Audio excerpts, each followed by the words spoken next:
Want to know how to turn a $10 bill into 50 cents? Open a pack of Masters 25.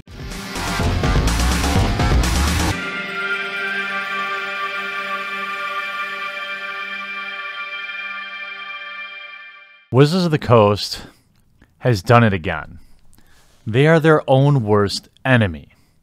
Now, I'm going to give you my thoughts on Masters 25, but I'm going to try and give you some context as to why I feel the way I do.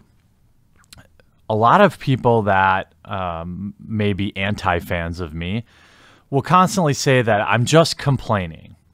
And while I am complaining, I assure you, as somebody who's played Magic longer than some people have been alive that are currently playing the game, I don't want the game to fail.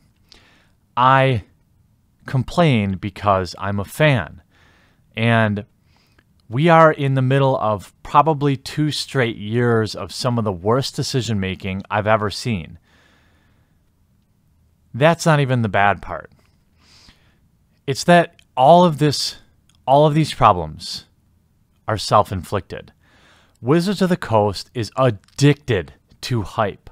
They think the only way they're going to sell their product is if they hype it. They don't need to do this. The hype machine, look at how we all reacted to Iconic Masters. Now, you can talk about how they spoiled the cards early, or how the set was underwhelming in value, but you have to remember, it starts with their hype. Titling it Iconic Masters made all of us think that they were going to print some of the most absurd cards ever. And at the end of the day, it was just another set. A set they printed into oblivion. A set that my insiders tell me some distributors are sitting on so much of it, they're trying to sell it back. If Wizards had properly spoiled the set and properly set expectations, I think it would have been more successful. Again, a huge reason for the failure of Iconic Masters was not the cards that were in the set. It was the overhyping of the set, as well as the $10 MSRP for booster packs. Ask yourself, if Iconic Masters was $6.99 a pack, would you have felt so bad about it? I would venture a guess that consumer sentiment about the product would have been better. But Wizards of the Coast has established this artificial MSRP that has not stood in years. Since the second Modern Masters, every one of these $10 per pack sets are selling for 20 to 30% below MSRP at launch. Right now, the current selling price of Modern Masters 25 or Masters 25, according to eBay, is about $180 a box. Friend of the channel, Rogue Deck Builder, couldn't even sell his packs for $180. It's absurd. Now, again, nobody cares if we get value. That's okay. I mean, I don't mind getting these for a little bit below MSRP. But you have to remember that $182 is so far below MSRP. $240 MSRP, that means 120 is 50%. So we're a ways away from 50% off, but I mean, $180, and I bought mine in the 150s, and I regret it. I don't want you to feel bad about being excited for Masters 25. There are good cards in the set, but Wizards of the Coast continues to shoot themselves in the foot with their endless hyping up of every product being the next best thing that's going to blow your mind, while we, the player base, continue to be underwhelmed. Let me give you a perfect example. Just days before the spoilers started for Masters 25, we saw Wizards of the Coast issue what I would call a soft apology for Iconic Masters stinking. Now, it is my opinion that if they didn't spoil Iconic Masters so far in advance, and if the price were $6.99 a pack, it would have been what I call a success. In Masters 25, this is the type of language they use. Masters 25 is the themed set you've been waiting for. No, it isn't. It's just a mediocre Masters set. This is the full of exciting, iconic cards. Why do you say this? We believe you, Wizards of the Coast. That's the problem. We believe you when you tell us you're going to have iconic cards in a set. And Jace is not that big of a deal. You've already reprinted him. Imperial Recruiter, sure, it's a splash, but it's a card that's going to bottom out. I predict the card will be worth $20 or $30 after a few weeks. Nobody who plays the original P3K Imperial Recruiter is going to give two shits about this version. And this version being in the set is not going to open up all sorts of new people to the format. To clarify the theme, what you're going to see in the set precisely is a theme of nostalgia and history. We picked many cards, especially at common and uncommon, that conjure up memories. No, you didn't. Why in the hell did you pick filter lands?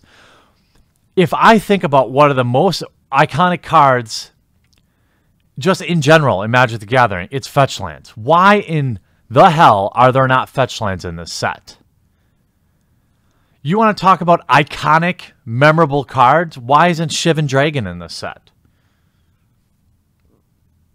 Shivan Dragon, Nightmare, Jester's Cap. Well, I guess I can't put that in there, but you get what I'm saying. Why isn't Liliana of the Veil in this set? Why in God's name did you put Tree of Perdition? Why is Snapcaster Mage not in this set? Why is Karn not in this set? Why is Elspeth not in this set? These are iconic cards, and when you tell the consumer that there's going to be iconic cards in the set, that is what we think. How the hell do you not know this? Either tell us the truth or put the right cards in the set. I sat there and told you all, and I am so sorry I was wrong. I predicted, based on everything I was hearing from my insiders at distributors, down all the way up to the top, that this set, they were pulling out all the stops. And I told people close to me that I would suggest buying many cases of it early on. I bought 10 cases in the 150s, and I regret it. Now, if you bought this set at 160, 170, or 180, I think for EV, that's fine. I think that is a fine price to pay. But they fail at making it iconic. They fail at delivering not what we thought they were going to do, but what they told us they were going to do. And what exactly is the theme? The theme of nostalgia is absurd. Nostalgia, apparently, with Wizards of the Coast, is synonymous with random cards that are played in Modern that are expensive. And sidebar, I want to talk to you about Jace the Mind Sculptor. Based on the full spoiler now being out, I want to speak to you, Wizards of the Coast, here, and from a fan who's been playing longer than most of the employees in that building. You have zero integrity. Now that I see the rest of this set, I am 100% convinced that you unbanned Jace because this set would have been a disaster if you didn't. These boxes would be selling at launch close to $100 under MSRP. That is the only reason you unbanned Jace the Mind Sculptor, and you should be ashamed of yourselves. They don't care about us. Make no mistake about it, guys and gals.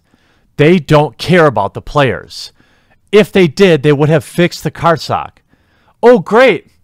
I've really been waiting for a reprint of Vendilion Clique because I don't have one that bends right out of the pack. That's what I really want. You know, I've been really waiting for that Ball Lightning reprint. Now, I have Ball Lightning from the Dark, but I don't have one that's curled. So this is great news. Let me pay $10 a pack to get a curled version of my favorites like Phyrexian Obliterator or a Chroma. The mythics in this set are garbage. There are so many $1 mythics that you are going to feel nothing but pain when you open these packs. Armageddon, who cares? Doomsday, who cares? Imperial Recruiter, fine. It's still going to be 20 or 30 bucks. But again, we'll see what happens. We'll see if if the market absorbs enough of these. I don't think it will. I think it's going to crash. A Chroma feels bad. Another Chroma feels bad. I mean, I'm not saying every mythic has to be worth $50. That's the thing. Hardcore fanboys that are still in the honeymoon phase with Magic the Gathering, their common argument is, well, you're not supposed to get paid to play Magic the Gathering. No. We're not expecting that. But when you charge $10 a pack, Wizards of the Coast, you are telling us that's what to expect. Because it doesn't cost you 1 red cent more to print cards in Modern Masters than it does in any other set. So what is your justification for charging $10 a pack? We're not getting any extra value. The implication is that you're going to get more expensive cards. That is the only reason that Wizards of the Coast is directly addressing the secondary market with these sets. They have danced a fine line so closely that they have now killed Master sets. In my opinion, Master sets are dead, just like they did with Expeditions. Everything they do, they bury it. They go way too hard. And they screw it up. If you wanted people to buy this set at $200 or $240 a box, you would have had to have all 10 fetch lands in it. And if you disagree with me, you're dumb. You're just being way too blind as a fan. Look, I'm a fan too. I wanted this set to be good. Did you buy 10? But before you shit on my opinion, did you buy 10 cases? No. I thought the set was going to be great. I was excited to draft it. And at $6 a pack, I still am. But what is the theme? When you tell me theme, I think it's going to be like merfolk or goblins or vampires. This is not a theme. Random old cards that are some of them are expensive and some aren't is not a theme, Wizards of the Coast. You suck. You completely mailed this in.